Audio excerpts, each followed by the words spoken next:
সবাই ভিডিওটা দেখতে থাকুন এবং সর্বোচ্চ শেয়ার করে দিবেন। তুই নাম প্রকাশ করার দরকার না, তুই বল, মানে তুই যা দেখছিস তাই বল, তুই আমাকে যা বলছিস।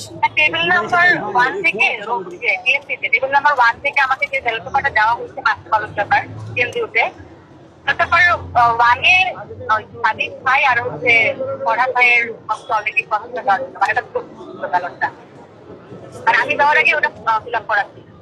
তারপর তারপর আমি বাইরে ম্যামকে জানাইলাম, তো ম্যাম আমার ঘটনাটা চেঞ্জ করে দিচ্ছে, তো ওটা পরে ম্যামটা কাজ করে দিয়েছে। বাকি ব্যালট পেপারটা কোনো সমস্যা ছিল না, ওটাতে সমস্যা ছিল। ম্যামরা পরে কি বলছে, ম্যামরা কি বলছেন, তোকে না অনেক জিজ্ঞাসাবাদ করছে। ওরা বিশ্বাস করতে চাইছিল না, ওরা ভাবতেছিল যে আমি এই যে দলকে ইয়ে করতে চাচ্ছিলাম না, বাট আমি তো কোনো দল করি না, আজকে আমি বেরোবো, ঠিক আছে? আমি তো হচ্ছে কি বলে আমার পছন্দের প্রার্থীকে যখন মুভিতে যাচ্ছিলাম তখন তো ওরা দেখে আমি দেখি কম্পিউটারটা সব দেওয়া আছে ওই কম্পিউটার, তো তখন আমি ওর সঙ্গে সঙ্গে বেরোই নাম ঠিক আছে। অনেক যেন সাপোর্ট করছে যে টাইম